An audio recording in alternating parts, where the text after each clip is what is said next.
All right. Hello, everybody, again. So I'm going to do another really quick recording, and this one is going to focus on magnification of our Chromebook. So if we do need um, a way to magnify our screen or even change the contrast of it, a Chromebook does have those accessibility features built into it. So to get to them, click over here at the bottom on the settings, then go into the gear settings. Okay, our little settings window pops up. From here, what we're going to do is I'm going to click on these three diagonal lines. I'm sorry, horizontal lines. The other thing too is I can maximize this so that way I can see a little bit better. So once we're in this window, I'm going to click on Advanced. Scroll to the bottom to Accessibility. Okay, so from within Accessibility, I can turn this on so that way it's always available down here in our system menu. Um, but we're going to go to the magnifying our screen or our visibility accessibility feature. So I'm going to click in this section right here, and then I'm going to scroll down, and we are going to look at, I went a little too far right here, to display settings. Okay, so each one of these I'm going to demonstrate really fast. So the first one is high contrast mode. So if I turn this on, what it does is it inverts. So everything that was white is now dark, and everything that was dark, like the letters, is now light. So this is, a lot of people know this like as night mode. Okay, so that's high contrast. I'm going to turn that back on. I'm actually turn it back off. So the next one is the full screen magnifier. So if I click this on, it magnifies my entire screen. Okay, so now there is the power. So right now it's magnified 2 times. If I click this drop down window, you can see I can go all the way up to 20 times. Okay, now how do I navigate around the screen, because it's magnified, right? So we don't see everything like we would have if it was at 100%. So if you look at the cursor, it looks like an index finger pointing up. So right now that cursor works like it usually does. If I want to look further to the left, I just keep moving my cursor, and then it turns into, actually it doesn't turn it, oh yeah, there it goes, it turns into an arrow, and I just keep pushing to the left, and it'll, until it doesn't go any further, and then it stops. Okay, that's how I can navigate. So I can do the same thing moving up. I can keep going, and then it stops. I can go to the bottom, and then it stops, and to the right. So that's how I would navigate. The other thing I can, so to navigate really fast, what I'm doing is I'm using my touchpad on my Chromebook, and I'm using 2 fingers. So when I put 2 fingers on the touchpad and then I move up towards the top, I can move up on the screen. If I put 2 fingers and then move down, I can scroll down on it. And the same thing, I can put 2 fingers and move to the right. So right now it's not moving because I'm all the way to the right already. But if I put 2 fingers and then move to the left, I can do that. Okay, so let me turn, because I lost my orientation of where I was. Let's see if I can find where I was at.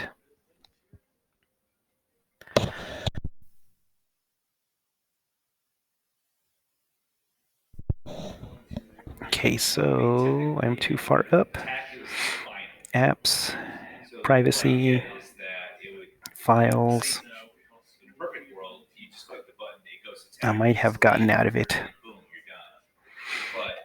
Okay, here we go. Displays. That's what we're at. Display. And then I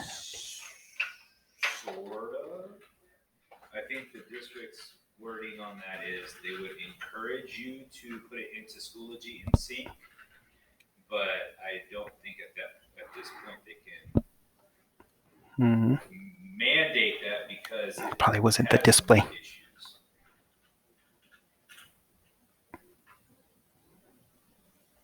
Okay, there I am right here. And that's the dangerous part of messing with these settings, is that you do you have to really practice so you can get familiar of where you're at. And then also one of the things that I found to be really helpful is that if you know the shortcuts, you can undo some of these changes. And so that would be my suggestion right now.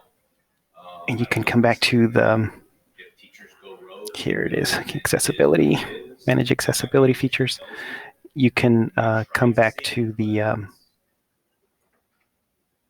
going to turn it off right here. Yeah, you can use the shortcuts to come back to it really fast instead of like how I did. I just spent a couple of minutes trying to orientate myself and figure out where I was at.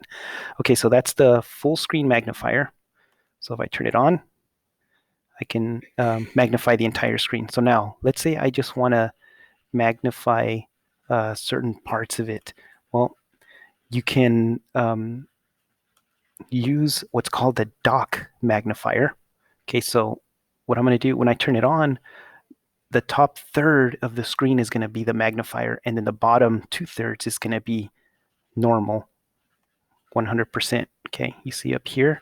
So now, wherever I point my cursor on the top, it's magnified, and I think the magnification level was set at 2 power. Yep. So here, wherever my cursor is at the top, I see it magnified. So to me, this is a lot safer. So I can come over here, and then if I need to zoom in, I just look at the top third of the screen.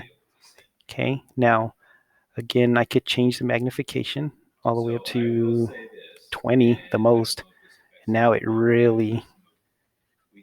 can really zoom and magnify what we need to. Okay, now, if I need to scroll up and down, so like for example here, I want to get behind right to what's over here. So again, with 2 fingers on my touchpad, I can scroll down and I can scroll back up, and I can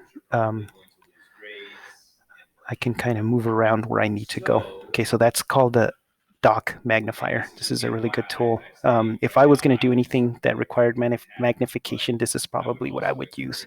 Okay, so I'm going to go ahead and turn this off for now. And I'm going to come back to it. Okay, so now open display device settings. Okay, so this is where you can adjust the screen resolutions. So if I click on that here, I can change the whole screen itself. So if I change it to 130%, the whole screen resolution got bigger. Okay, so it's different from magnification. This is the actual resolution of the screen. Now, the difference is because I can't move around in here. Okay, so this is a little different.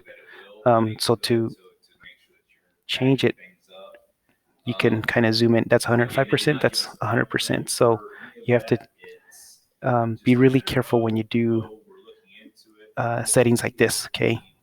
Because you can inadvertently hide some options that you have available to you. Okay, so now orientation. So this is, you can flip where your screen is. So like if I wanted to flip it 90 degrees, I click on it. So now it turns sideways. The hard part about this is that the touchpad it changes the way the touchpad works too. So now I have to use it the way it's orientated. Okay, and it does, again, it takes um, a lot of practice. So you're manually putting it in anyway. Let me try. This is always really difficult to switch back. Okay, because the touchpad it switches the way it works along with it. Okay, so now, then the last thing I was going to show y'all is the night light. And this one right here, what it does is it reduces the blue light on the screen, so it's less like if you're going to go to sleep, it turns off that blue light. It makes it warmer. That's the words that they use, cooler or warmer. So you could adjust it there to make it more warm or make it more cool. Okay, and then you could even schedule it. So like if you wanted to do this from sunset to sunrise, or you can set custom times. Okay, so that's the night light. Okay, so I'm going to turn that off, and I'm going to hit back. And that's pretty much it. You can open other customized text size. So if you open the settings, it actually goes into this part. And here you can change the themes of your browser. But over here is where you can change the font size. You can make it very small. You can make it very large. You can leave it at the recommended, and then you can customize your fonts too. So if you maybe needed something that was easier on your eyes, like let's say Veranda, which is a good font for kids that have dyslexia. This is what it looks like. If you need a font that is where the letters are all the same size, you can look for those like Arial, monospace. I mean, you got a really big variety. Okay, you can change it there. You can change the serif. Okay, so you can take the little curls off, which is again for kids where they need that stuff is too distracting for them, and it they need that taken off so that way they don't have that serif. Here's the sans serif, so no serif right here. So you can, and then the column width font. So this is the ones where the letters are all the same width. Okay. So those are all right here. So you can do those type of changes there. And that was pretty much it. So those are the visual accessibility features. So you click on the settings.